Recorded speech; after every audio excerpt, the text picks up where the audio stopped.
हैं। जैसे ही एक इनमें दैत्य था स्वरभानु नाम का, उसने देखा कि कुछ तो गड़बड़ है। तुरंत एक देवता के स्वरूप को बना करके सूर्य और चंद्रमा के मध्य में जाकर हाथ करके बैठ गया। भगवान ने उसे भी अमृत पिला दिया। सूर्य चंद्रमा ने कहा सरकार ये तो नकली है। भगवान ने दिव्य सुदर्शन चक्र निकाला, उसकी घर को धड़ से अलग कर दिया, 2 भागों में बट गया। लेकिन अमृत का पान कर लिया तो ये मरा नहीं। ऊपर का भाग राहु और नीचे का भाग केतु बन गया। पहले 7 ग्रह थे, लेकिन 2 भाग और बड़े, इसलिए नवग्रह पूरे तैयार। ये राहु और केतु बन गए। जब सूर्य और चंद्र ग्रहण आता है, जब सूर्य चंद्रमा राहु के बगल से निकल कर जाते हैं, वो देख करके याद आ जाती है कि इन दोनों ने मिलकर के हमारी गर्दन कटवाई थी। इसीलिए राहु मुख वाला सूर्य चंद्रमा को खाने के लिए दौड़ता है, उतनी देर के लिए उनके सामने आ जाता है, उसी से ग्रहण दोष लगता है। भगवान ने सभी को मुक्त किया और सभी को देवता अमृत का पान कर चुके थे। आपस में लड़ाई हुई, सभी दैत्य मारे गए। देवता जाकर अपनी सिंहासन पर बैठ जाते हैं। अब दैत्यों के गुरु शुक्राचार्य को पता चला तो उन्होंने तुरंत मृत संजीवनी की विद्या से सभी को मुक्त किया। मृत संजीवनी का मंत्र पढ़ के जैसे ही मारा कि सभी देवता उठ करके खड़े हो। एक होता है मृत्युंजय मंत्र, एक महामृत्युंजय और एक मृत संजीवनी, मरे हुए को जिंदा करना। महामृत्युंजय मंत्र होता है कौन सा? त्र्यंबकं यजामहे सुगंधिं पुष्टिवर्धनम् उर्वारुकमिबन्धनान् मृत्योर्मुक्षीय मामृतात्। ये मृत्युंजय मंत्र है। महामृत्युंजय, इसी मंत्र के आगे पीछे संपुट लगता है। ओम जूम सहा ओम भूर्भुवः स्वहा त्र्यंबकं यजामहे सुगंधिं पुष्टिवर्धनम् उर्वारुकमिबन्धनान् मृत्योर्मुक्षीय मामृतात् स्वाहा भुवा भू सहा जूम होम ओम। ये है महामृत्युंजय मंत्र। बीमार से बीमार व्यक्ति हो, अगर उसके हाथ से संकल्प लेकर इसको करवा देंगे तो उसका स्वास्थ्य ठीक हो जाए। एक है मृत संजीवनी, मरे हुए को भी जिंदा करने वाला, जो गायत्री मंत्र और महामृत्युंजय मंत्र को मिला करके बनाया जाता है। जिसे सिद्ध करने की साधना बड़ी कठिन होती है, उसे जप करने का नियम भी बड़ा दुर्लभ होता है। ऐसे सुंदर सी मृत संजीवनी के विद्या से शुक्राचार्य ने सभी दैत्यों को जीवित किया। सभी से जीवित कर करके राजा बलि ने शुक्राचार्य से, गुरुदेव ये प्राण आपने दिए हैं, इसीलिए इन पर अधिकार आपका है, अब आप जैसा कहेंगे हम वैसा ही करेंगे। शुक्राचार्य ने कहा बेटा हमारी बात मानते रहोगे तो एक दिन उस गद्दी पर हम तुम्हें पुनः बिठा देंगे।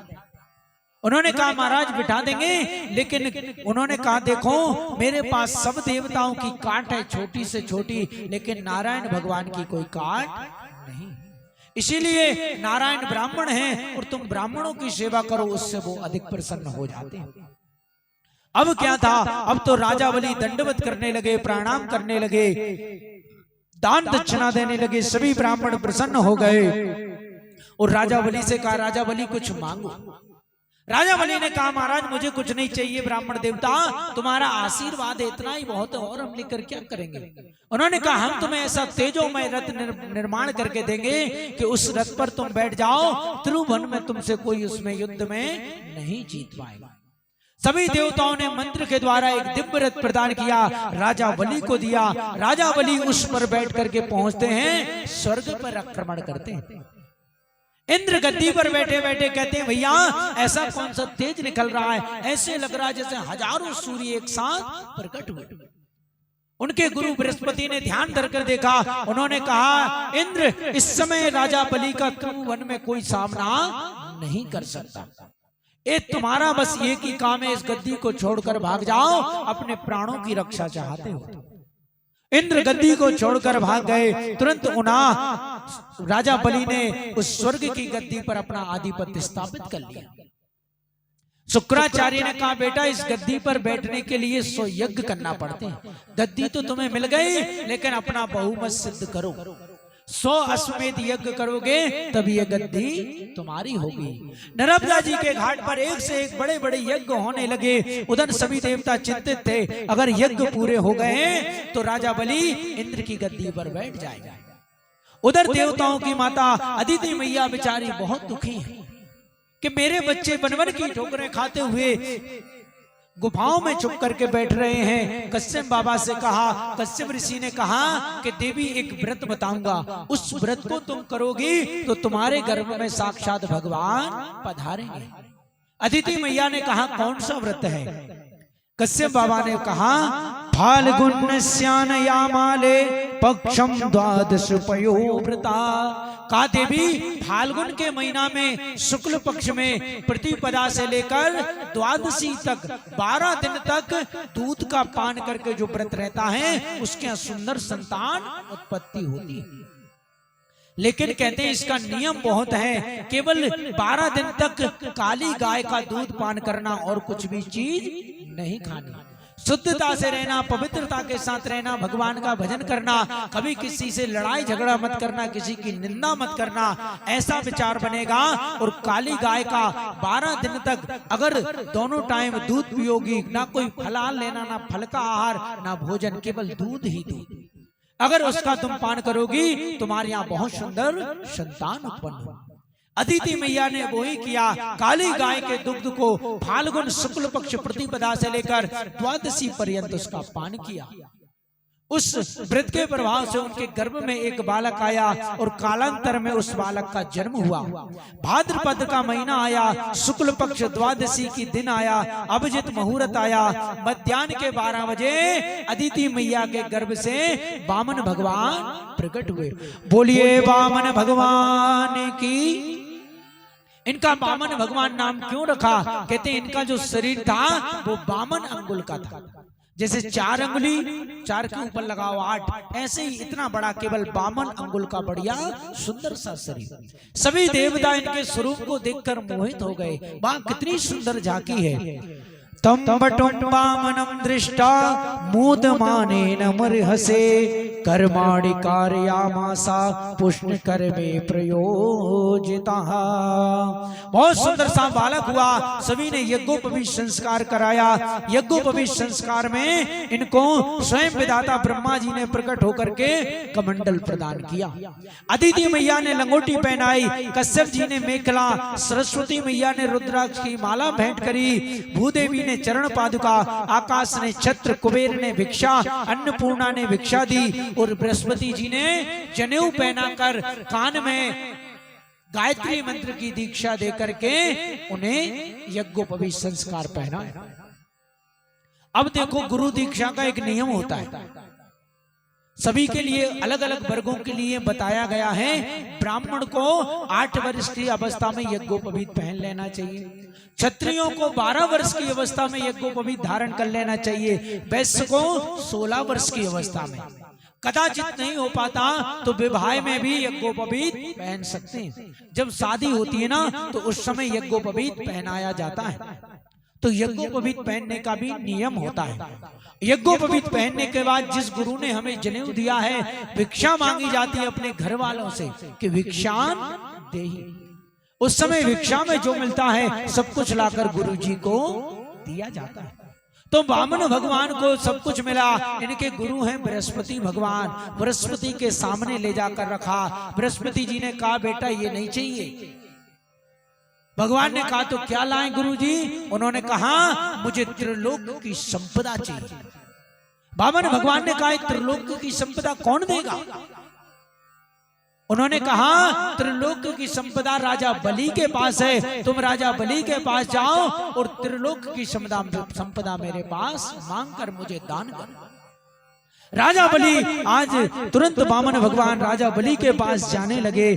छोटे छोटे नन्हे नन्हे कदमों से चलते चले जा रहे हैं। नर्मदा जी के तट पर बड़ी बड़ी नर्मदा जी की धारों को आवाज से बड़ी सुंदर से, बगल में एक छाता लिए हुए हैं, एक पोथी दबाए हुए हैं, आसन लगाए हुए, बड़े सुंदर से भेष से वामन भगवान जा रहे हैं।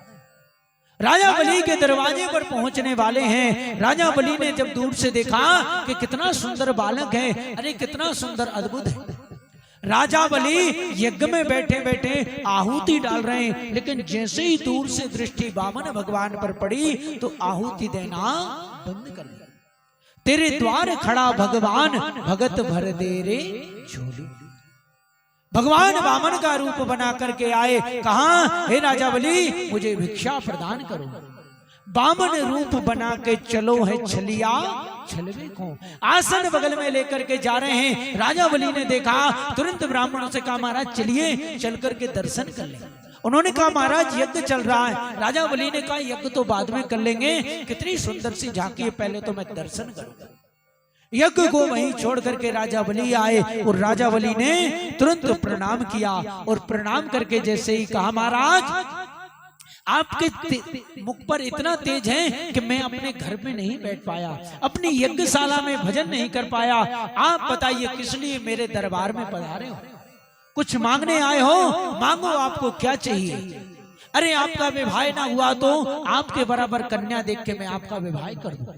आपको गाय चाहिए तो जो मन पसंद आए वो गाय ले जाइए, जितना धन चाहिए हो मेरे खजाने में चलिए वो धन ले लीजिए। आपके पास भवन ना हो तो मैं आपको भवन बनवा कर दूंगा, मांगो। राजा बलि ने कहा ऐसे वेरोचने साक्षात भगवान विष्णु रब्बया। हे राजा बलि तुम अपने पूर्वजों की कीर्ति की ध्वजा को लहरा रहे हो, तुमने कलंकित नहीं किया। हमारे तुम्हारे पूर्वज कौन? प्रहलाद जी महाराज। अरे उन्होंने भगवान को खम्मे से प्रकट करा दिया। प्रहलाद के पुत्र हुए विरोचन। विरोचन ने तो अपने राजपाट को प्रजा में सब कुछ बांट करके 43 दिन तक भूखे बैठे रहे। हे विरोचन पुत्र राजा बलि तुमने भी कोई उसमें दोष नहीं लगाया, तुम भी आनंद के साथ दान कर रहे हो, अपने पूर्वजों की कीर्ति को ध्वजा को लहरा रहे हो। तुरंत हाथ जोड़कर बलि ने कहा महाराज ये सब आप ब्राह्मणों का आशीर्वाद है, आप बताइए मैं आपके लिए क्या कर सकता। भगवान ने कहा देखो अपने राम को कुछ नहीं चाहिए, अगर अपने राम को कुछ देना ही चाहते हो तो 3 पग भूमि प्रदान कर। राजा बलि हंसने लगा महाराज ये क्या मांग रहे हैं? अरे इस बलि के सामने जिसने एक बार मांग लिया डबल से कभी हाथ नहीं फैलाया। अभी भी कह दो कुछ नहीं मांगा, फिर से मांगो। भगवान ने कहा असंतुष्टा तुझा नष्ट। जो ब्राह्मण आत्मा से असंतुष्ट है वो समझिए नष्ट है। जितना मिल रहा उसी में संतुष्ट रहो तो बहुत कृपा होगी। उन्होंने कहा मुझे जितने की आवश्यकता उतना ही धन चाहिए, अधिक धन को लेकर के मैं क्या करूंगा। यहाँ राजा बलि की बहन खड़ी हुई थी, देख करके कहने लगी कितना सुंदर बालक है, अगर ऐसा बालक मेरे होता तो मैं अपनी गोदी में लेकर इसका दुग्धपान कराती। यही राजा बलि की बहन आगे चल करके पूतना बनी। क्यों? अभी तो मन था कि दुग्ध पिलाती, लेकिन जब राजा बलि का सब कुछ छीन लिया तभी उन्हीं की बहन ने कहा ऐसा बालक होते तो मैं अपने स्तनों में जहर लगाकर इसे मार देती। तो भगवान ने उनकी बहन का मनोरथ वहां किया। जब पूतना बन करके आई तो भगवान ने उसके दुग्ध का और जहर का पान किया। राजा बलि ने कहा कि अभी भी कुछ नहीं है, कुछ मांगो। उन्होंने कहा देखो अपने राम को 3 पग भूमि चाहिए, देना हो तो दो। राजा बलि ने कहा महाराज आपकी तो आसन भी ठीक से नहीं लगेगी, और कुछ मांगिए। उन्होंने कहा नहीं अपने राम को इतना ही चाहिए। तुरंत उन्होंने कहा महाराज नाप लीजिए। भगवान ने कहा देखो अपने राम ऐसे नहीं लेते, संकल्प करके लेते हैं। तुम तो संकल्प करो तब हम 3 पग भूमि लेंगे। बलि कहने लगा महाराज 3 पग भूमि के लिए क्या संकल्प करना। शुक्राचार्य बैठे बैठे यज्ञशाला में सोचने लगे कि इतनी देर से टुकुर टुकुर बात कर रहा है, किस बात के लिए कर रहा है, जरा मैं देखूं तो सही ये कौन है। नेत्र बंद करके शुक्राचार्य ने जैसे ही देखा कि भगवान के दिव्य पुरुष को, दिव्य रूप को देख करके समझ गए। तुरंत राजा बलि कहने लगे लाइए संकल्प करते हैं। तुरंत आकर शुक्राचार्य ने हाथ पकड़ लिया। कहने लगे महाराज ये क्या कर रहे हैं। बोले दान कर रहा हूं महाराज। किसको? बोले वामन को। शुक्राचार्य ने कहा ये वामन है ना 53, ये कितना खतरनाक है तू नहीं जानता। तू 3 पग का संकल्प करेगा, ये एक ही पग में सब कुछ नाप देगा। राजा बलि कहने लगे मतलब? बोले ये कोई ब्राह्मण छोटा सा नहीं, ये तो साक्षात नारायण भगवान हैं, इन देवताओं का कल्याण करने के लिए पधारे हैं। तूने इसके असली रूप को नहीं देखा, मैं जानता हूं। राजा बलि ने कहा गुरुदेव राजा शुक्राचार्य ने कहा भी तूने संकल्प नहीं किया, मना कर दे कि मैंने कुछ नहीं दिया। राजा बलि ने कहा क्या हाथ में जल लेने से ही संकल्प होता है? मेरी वाणी ने कह दिया मैंने दिया तो दिया। अगर आज मैं इसे ब्राह्मण को नहीं दूंगा तो मेरी पूर्वजों की कीर्ति कलंकित हो जाएगी। लोग कहेंगे देखो कितने कुल में जन्म लिए, सब कुछ प्रदान किया, लेकिन एक राजा बलि ने एक ब्राह्मण को 3 पग भूमि नहीं दे सकी। राजा बलि ने कहा तो मेरे दोनों हाथों में लड्डू हैं, अगर ये नारायण होगा तो सारा संसार उसके सामने हाथ पसारता है, आज वो मेरे धन पर हाथ पसार रहा है, इससे बड़ा सौभाग्य और क्या होगा? जो जगत उससे मांगता है वो मेरे घर मांगने आया, तो इससे बड़ा मेरे लिए और क्या सौभाग्य होगा? और अगर बामन होगा तो 3 पग भूमि लेके चला जाएगा। शुक्राचार्य ने कहा मूर्ख, हमने कहा था हमारी बात मानोगे, तुम बात नहीं मान रहे हो, हम तुम्हें श्राप देते हैं, तुम श्रीहीन हो जाओ। तुरंत जाते हैं और जाकर गंगा सागर की नाली में जाकर के शुक्राचार्य बैठ जाते हैं। भगवान कहते हैं भैया देना हो तो दो, क्यों लड़ाई कर रहे, अपने राम चलते हैं। उन्होंने कहा नहीं महाराज संकल्प करिए। हाथ में जल लिया, गंगा सागर से जल नहीं निकला। भगवान समझ गए कि गुरुजी दान नहीं करने दे रहे। कहते हैं 2 व्यक्ति दान करने वाले हो, तीसरा उन्हें मना करने वाला हो तो बहुत पाप लगता है। यहाँ राजा बलि दान कर रहे हैं लेकिन गुरुजी मना कर रहे हैं, तो भगवान कहने लगे कि महाराज लाओ अब तुम्हें हम बताते हैं। एक पैनी सी कुसा निकाल करके फेंक करके मारी कि शुक्राचार्य की एक आंख में लगी गोविंदाय नमो नमः। मानो भगवान कहना चाहते हैं बाबा जी तुम्हारी 2 आंखें हैं, लेकिन 2 आंखों में एक आंख सबसे अच्छी, कौन सी? ज्ञान की। मैंने अपने स्वरूप को कितना छुपाया, लेकिन ज्ञान की दृष्टि से तुमने मेरे 4 हाथ पैर देख लिए। लेकिन दूसरी आंख है वैराग्य की, जो साधु महात्मा संत बने हो, इसमें मोतियाबिंद हो गया है, इसका ऑपरेशन मुझे करना पड़ेगा। इसीलिए भगवान ने शुक्राचार्य की एक दृष्टि फोड़ दी और एक आंख से कहा कि ज्ञान की दृष्टि से सबे देखो, वैराग्य की दृष्टि का ऑपरेशन भगवान ने कर दिया। शुक्राचार्य चले जाते हैं, हाथ में जल लेकर 3 पग भूमि बन लेते हैं। भगवान कहते हैं अब हमारा विराट स्वरूप देखो। भगवान ने इतना विराट स्वरूप बनाया कि भगवान का सिर आकाश में लहरने लगा। भगवान ने अपना चरण उठाया और सबसे पहले धरातल को नापा, अतल वितल सुतल तलातल रसातल और पाताल में चरण पहुंचा दिया।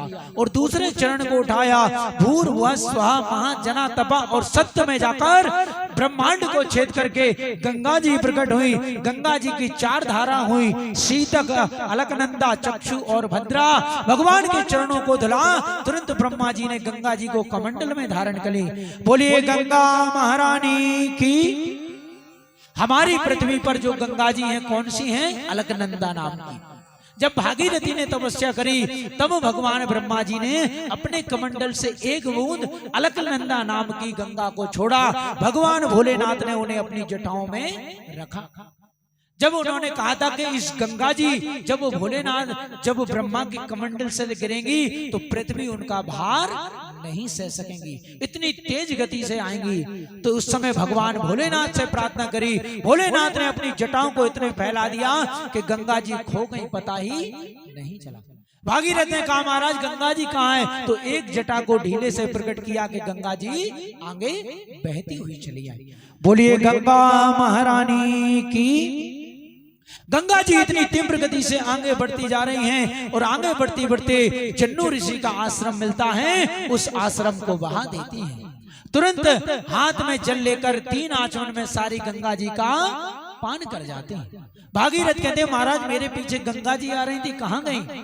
जन्नू बाबा ने कहा भैया हम तो वो तो पी गए। बोले महाराज हमारी तो पीढ़ियां लग गई उन्हें बुलाने में और आपने 3 आचमन में पान कर लिया। जन्नू ऋषि ने कहा भैया उनने हमारी कुटिया को बहा दिया। तुरंत जन्नू बाबा ने गंगा जी को कान से प्रकट किया। गंगा जी का एक नाम और पढ़ा, बोलिए जानवी मैया की जय हो।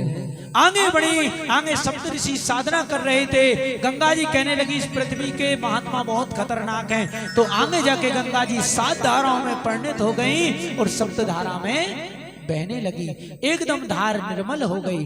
बोलिए गंगा मैया की। भगवान ने राजा बलि से कहा राजा बलि हमें तूने 3 पग भूमि का संकल्प किया और तूने 2 पग भूमि हमें दी।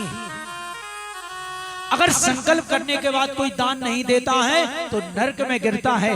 तूने 3 पग भूमि का संकल्प किया, अब दान पूरा कर अथवा नरक में गिरने के लिए तैयार हो जा। तुरंत गरुड़ को बुलाया, गरुड़ से कहा जाओ और जाकर के इन्हें गरुड़ फांस में बांध लो। बांध करके पटक दिया। तुरंत ब्रह्मा जी प्रकट हुए। ब्रह्मा जी ने कहा सरकार, जो भक्त आपको एक तुलसी पत्र चढ़ा देता है, तुलसी मंजरी चढ़ा देता है, आप उस भक्त को सब कुछ दे देती हैं। लेकिन आज राजा बलि ने आपको सब कुछ दे दिया, तो क्या राजा बलि को आपने बांध करके रखा? भगवान ने कहा देखो, जीव का जहां जहां अभिमान होता है, सबसे पहले मैं उसके अभिमान को तोड़ता हूं। जहां जहां उसकी आसक्ति होती है, वो वस्तु मैं उससे छीनता हूं। जब वो फिर किसी संत की शरण में जाता है, मेरा भजन बताते हैं, पुनः मैं उसे वो लौटा देता हूं। भगवान ने कहा राजा बलि को अभिमान हो गया था। तुरंत राजा बलि की पत्नी ने कहा महाराज, ये तो कल भी आपका था, आज भी आपका है। हमारे पति को मिल गया, इन्हें अभिमान हो गया था, आपने इनके अभिमान को ही तो तोड़ा है। भगवान प्रसन्न हो गए। उसी समय प्रहलाद जी प्रकट हुए। प्रहलाद जी ने कहा सरकार, ये सब आपने मुझे दिया था और आज आपने ले लिया, तो हमारा क्या चला गया? प्रसन्न हो गए। राजा बलि ने हाथ जोड़ के कहा सरकार, एक बात बताइए, अपराधी हो तो अपराधी से भी पूछना चाहिए कि तूने कौन सा अपराध किया। आपने 3 पग भूमि का संकल्प किया, लेकिन 2 पग भूमि में केवल मेरा धन ही नापा। अब तीसरा पग इस धनवान के मस्तक पर रखिए, इस धनवान को भी ग्रहण करिए। भगवान से कहा प्रभु एक बात बताइए, धन बड़ा होता है या धनवान? भगवान ने कहा धनवान बड़ा होता है। राजा बलि ने कहा सरकार, अभी मेरा धन तो लिया, धनवान ये बैठा है, तीसरा चरण इसके मस्तक पर रखिए। भगवान ने तुरंत तीसरा चरण राजा बलि के मस्तक पर रखा। भगवान ने कहा राजा बलि, हम लेने तो तुमसे इंद्रासन ही आए थे, लेकिन तुम्हारी इतनी महिमा को देखकर, भक्ति को देखकर हम प्रसन्न हैं। अगले मनवंतर में तुम ही इंद्र बनोगे, तब तक तुम सुतल लोक में जाकर के रहो।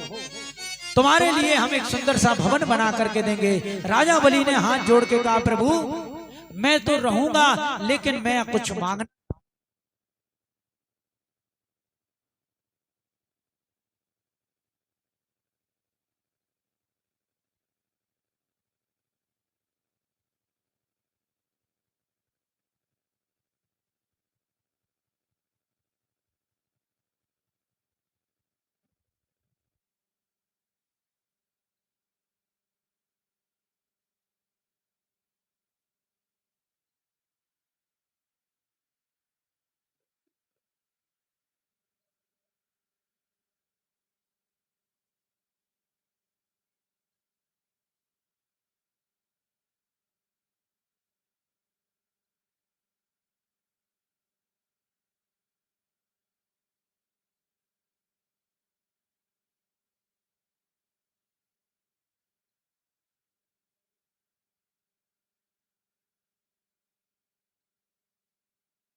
बोलिए भक्तवत्सल भगवान की जय हो। राजा बलि ने हाथ जोड़ के कहा, प्रभु मैं कुछ मांगना चाहता हूँ। भगवान ने कहा, मांगो।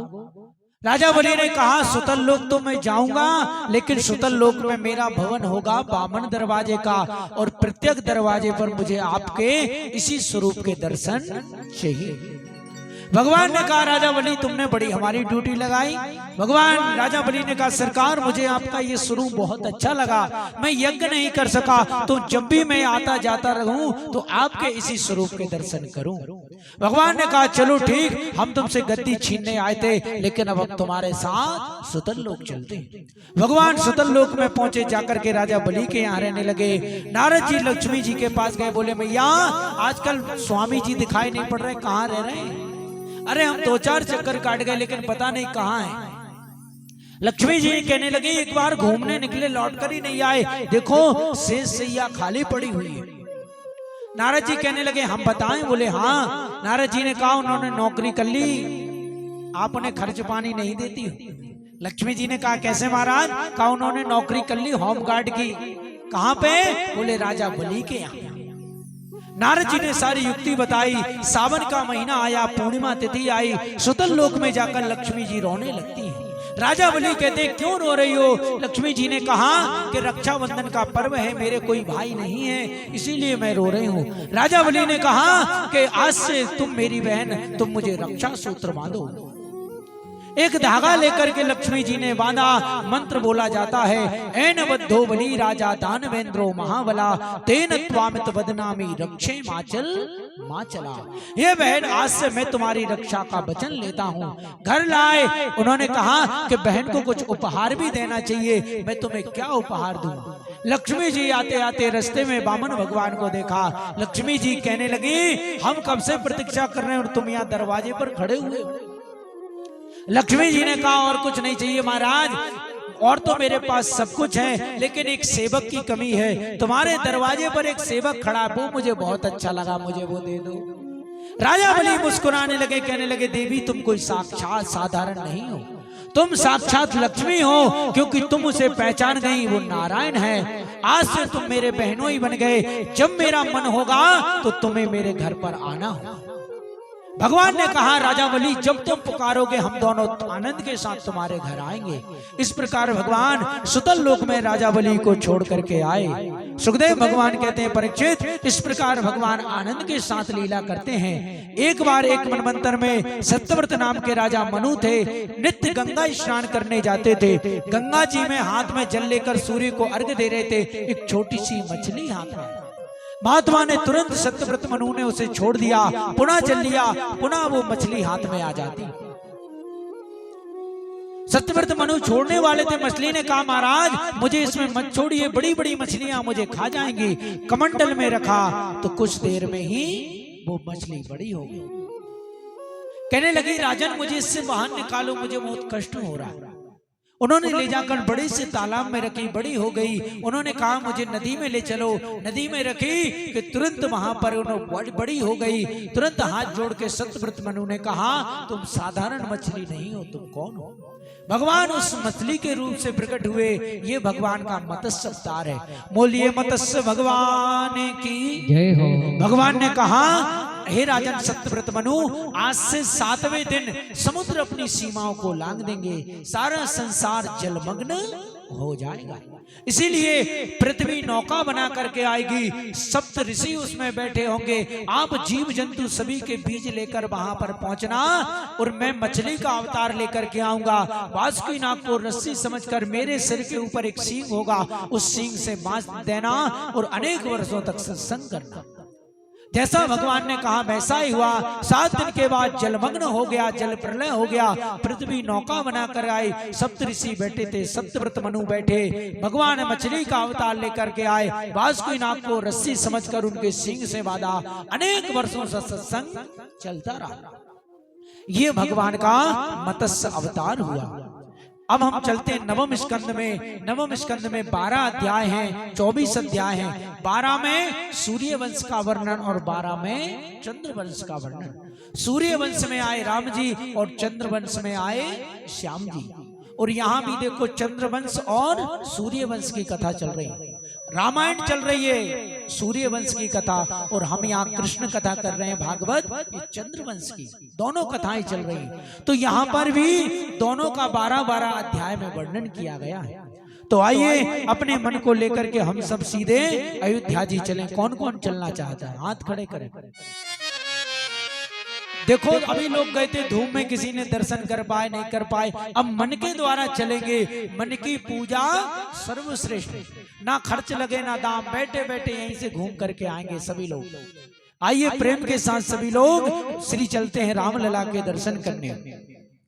ओ सीताराम जी की प्यारी राजधानी लागे, राजधानी लागे, मोहे मीठो मीठो सरयू जी को पानी लागे। सीताराम जी की प्यारी राजधानी लागे, लाने लागे, मोहे मीठो मीठो सरयू जी को पानी लागे। मोहे मीठो मीठो सरयू जी को पानी लागे। ओ मोहे मीठो मीठो सरयू जी को पानी लागे।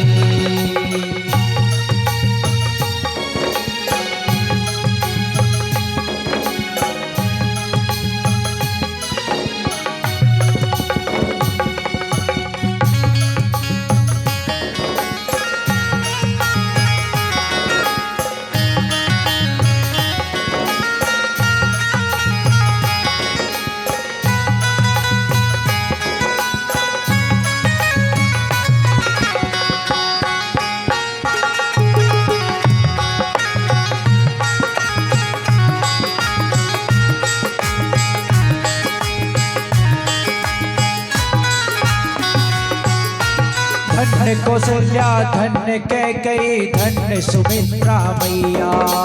धन्य कौशल्या धन्य कैकेयी धन्य सुमित्रा मैया। धन्य कौशल्या धन्य कैकेयी धन्य सुमित्रा मैया। धन्य कौशल्या धन्य कैकेयी धन्य सुमित्रा मैया। धन्य भूप दशरथ जी के अंगना, जय हो। धन्य भूप दशरथ जी के अंगना, खेलत चारों भैया, खेलत चारों भैया। मीठी तोतली रसीली प्रभु की वाणी लागे, प्रभु की वाणी लागे। मोहे मीठो मीठो सरयू जी को पानी लागे। राजा राम जी की प्यारी राजधानी लागे, ओ राजधानी लागे। मोहे मीठो मीठो सरयू जी को पानी लागे। बोलिए अयोध्या धाम की जय हो।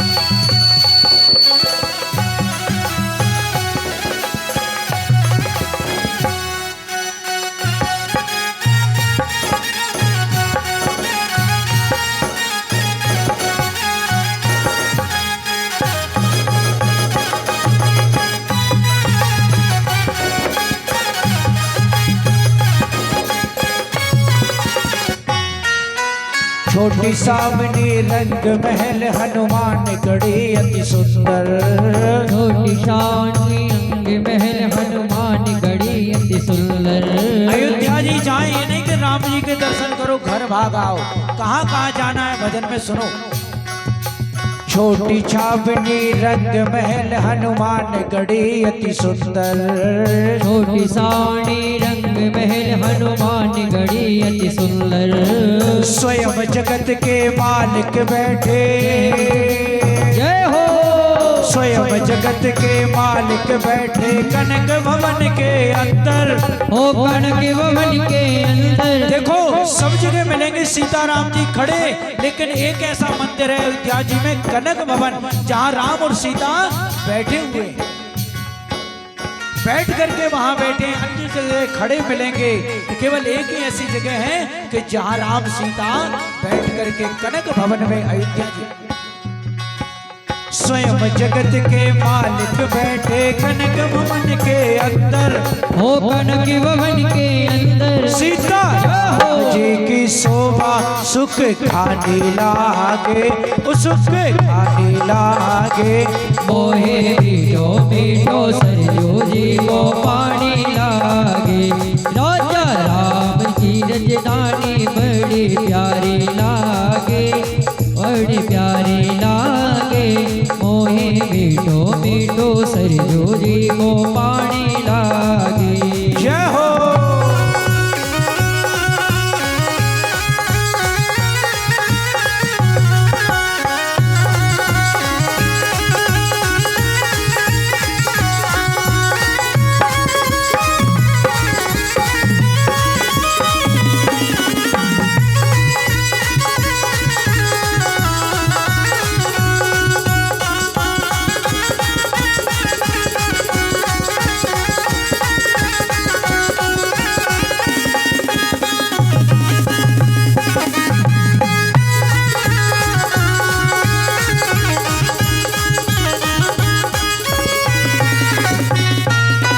सहज सुहावन जन्म भूमि श्री रघुवर राम लला की, भूप श्री रघुवर राम लला की। सहज सुहावन जन्म भूमि श्री रघुवर राम लला की। सहज सुहावन पवन श्री रघुवर राम लला की। चांद की महल की सुंदर शोभा, जय हो। चांद की महल की सुंदर शोभा, लक्ष्मण झुक के लाकी, ओ लक्ष्मण झुक के लाकी। या के कड़ कड़ से प्रीत पुरानी लागे, पुरानी लागे। मोहे मीठो मीठो सरयू जी को पानी लागे। ओ सीता राम की रजधानी बड़ी प्यारी लागे, ओ प्यारी लागे। मोहे मीठो मीठो सरयू जी को पानी लागे। बोलिए रामचंद्र भगवान की हो।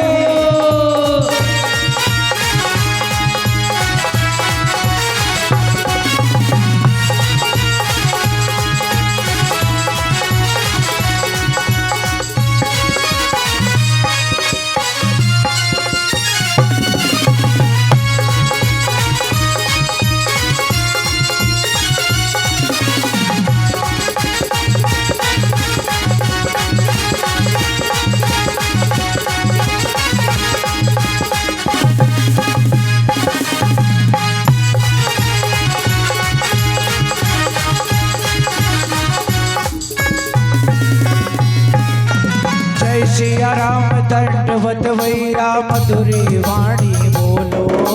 जय सिया राम दंडवत भैया मधुर वाणी बोलो।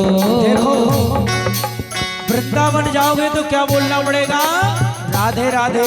अयोध्या जी जाओगे जय सिया राम। उज्जैन जाओगे जय भोले बाबा की। वैष्णव देवी जाओगे तो जय माता की।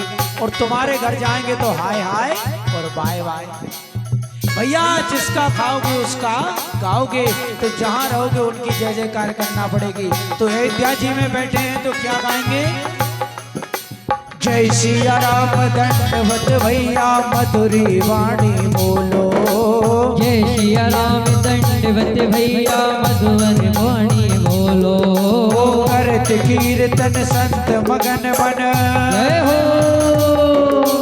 करे कीर्तन संत मगन बन। गली गली में डोले, गली गली में ढोले। सीता सीता सीता राम नाम धुन मोहे प्यारी लागे, मोहे प्यारी लागे।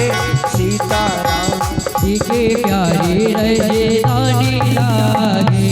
मोहे मीठो मीठो सरयू जी को पानी लागे। सीता राम जी की प्यारी रजदानी लागे रजदानी लागे मोए मीठो मीठो सरजू जी को पानी लागे मोए मीठो मीठो सरजू जी को पानी